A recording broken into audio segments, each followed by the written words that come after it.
Friends, welcome back to Swamy's kitchen. நாம் இன்றைக்கி பார்க்க போகிற ரெசிபி முறுக்கு மாவு புட்டு. அதாவது தீபாவளிக்கு அரைச்ச மாவில் நான் புட்டு பண்ணியிருக்கேன். ரொம்ப ரொம்ப டேஸ்டியாக, ரொம்ப ஹெல்த்தியான, ரொம்ப வாசனையான, முறுக்கு வாசனையோடு இருக்கும். ரொம்ப சாஃப்டாகவும் இருக்கும், ரொம்ப பஞ்சு போல் இருக்கும். இதை எப்படி செய்யலான்னு பார்த்துருவோம். இதுக்கு தேவையான பொருளும் பார்த்துடலாம். தீபாவளிக்கு அரைச்ச முறுக்கு மாவு தான் இருந்து அதில் 1 கப்பு மாவு எடுத்திருக்கேன்.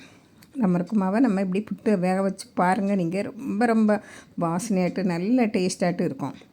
நம்ம உளுந்த மாவு சேர்த்துருக்கனால நல்ல ஹெல்த்தியாகட்டும் இருக்கும். நம்ம பச்சரிசி மாவில் பண்ணதோடு இதில் ரொம்ப டேஸ்டியாக இருக்கும். பாருங்கள், உப்பு ஒரு 1/2 டீஸ்பூன் உப்பு போட்டு தண்ணி விட்டு நல்லா கலந்துக்கிடுங்க. நல்லா கலந்துக்கிட்டு நம்ம அதில் தெளித்து விரசி எடுத்துருங்க. பாருங்கள், நல்லா அழுத்தி பிசைஞ்சு விடுங்க. குழகுழன்னு ஒன்றும் இருக்காது, நல்ல பிசு பிசுப்பாட்டும் இருக்காது. நீங்கள் பாருங்கள், இப்படி நல்ல வறுத்த மாவு இல்லை உளுந்த மாவு, அதனால் அப்படி இருக்கும். இப்போ கட்டி கட்டியாக இருக்கும். பாருங்கள், இதை மிக்ஸி ஜாரில் மாற்றி 2 சுற்று பல்ஸ் மோடில் நீங்கள் சுற்றி எடுத்துக்கலாம் போதும். நல்ல அழகாக பூ போல் நம்மளுக்கு வந்துடும். பாருங்கள், இப்படி இருக்குன்னு நல்லா பூ போல் இருக்கும். பாருங்கள், உதிரி உதிரியாக பூ போல் இருக்கும். உங்களுக்கு அப்படியே தண்ணி காணாது அப்படின்னா கூட ஒரு டேபிள் ஸ்பூன் தண்ணி விட்டு இன்னும் பல்ஸ் மோடில் சுற்றி எடுத்துருங்க. இது எனக்கு பக்குவம் கரெக்டான அளவாக இருக்குது. இப்போ நான் இட்லி தட்டில் தான் இன்றைக்கி வேக வச்ச போகிறேன். கப்பில் தேங்காயை போட்டு அதுக்கு மேலே நம்ம புட்டு மாவு வச்சிடலாம். பாருங்கள், நல்லா ஒரு தொட்டுட்டு வைங்க. நல்ல பஞ்சு போல் தான் இருக்கும் அந்த புட்டு. கொஞ்சமாக அழுத்தி விடுங்க, ரொம்ப அழுத்தணும்னு தேவையில்லை. அப்படியே அழுத்தி விட்டுடுங்க. இது கூட நீங்கள் தேங்காய் போட்டு நல்லா கலந்துக்கிட்டும் புட்டு வேக வைக்கலாம்.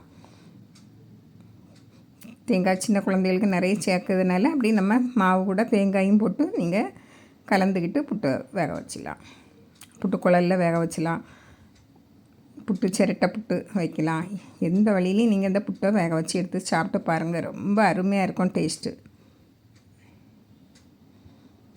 முறுக்கு மாவு இல்லைன்னா நீங்கள் இந்த உளுந்து வறுத்து அரைச்சி நீங்கள் பண்ணி பாருங்கள். ரொம்ப ரொம்ப டேஸ்ட்டாக இருக்கும். இந்த முறுக்கு மாவில் தட்டை செய்யலாம். நான் தட்டை அடுத்த வீடியோவில் தட்டை தான் போட போகிறேன். தட்டை, ரிங் முறுக்கு செய்யலாம். இப்படி நிறைய டிஷ்ஷு நம்மளுக்கு இந்த முறுக்கு மாவில் செய்யலாம். முறுக்கு தான் இப்போ சுட்டு எடுக்கணும்னு இல்லை, எல்லா இடியாப்பமும் பண்ணலாம். பாருங்கள், இப்போ இதையும் அதில் வச்சுருவோம். 2 தட்டு தட்டி விட்டு அழகாக வந்துடும். பாருங்கள், இதே போல் மீதி இருக்கிறதையும் நம்ம புட்டு மாவட்டு தட்டிடலாம். எல்லாமே நம்ம எடுத்து வச்சு இட்லி பானையில் தண்ணி வச்சு கொதிக்க வச்சுருங்க. கொதிச்சிட்டு இருக்கிறதுல வச்சு ஒரு 10 நிமிஷம் வேக வைங்க. ஏன்னா நம்ம உளுந்த மாவு வச்சுருக்கோம். இப்போ நம்ம பச்சரிசி மாவில் பண்ணதுன்னா ஒரு 5 நிமிஷம் நல்லா வேக வச்சாலே போதும். இப்போ நம்ம உளுந்த மாவு சேர்த்துருக்கனால ஒரு 10 நிமிஷம் நல்ல கம்மனி வாசனையோடு இருக்குது. பாருங்கள், நீங்களும் இதே மாதிரி முறுக்கு மாவு இருந்தால் செய்து பாருங்கள். நம்மளுக்கு ஹெல்த்தியானதும் கூட. உளுந்த மாவு சேர்க்கறதுனால நம்மளுக்கு கைகால் உளைச்சல்கள்லாம் இருக்காது. அதிகமாக உளுந்த மாவு நம்ம சேர்த்து செய்யறதுனால பாருங்கள், நல்ல ஹெல்த்தியான கூட. நம்ம ஆவியில் வேக வச்சு எடுக்கலாம்.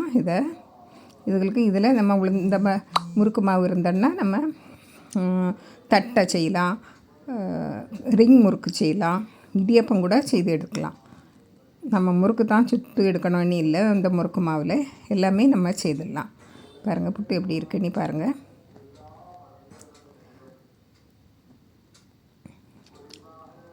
இப்போது இது கூட கொண்டக்கடலை கறி வச்சு சாப்பிட்லாம், குருமா வச்சு சாப்பிட்லாம், பப்படம், சிறுபயிறு எல்லாமே வச்சு சாப்பிட்லாம். நான் நெய், நேந்திரம்பழமும் நாட்டு சர்க்கரையும் வச்சு சாப்பிட்ருக்கேன்.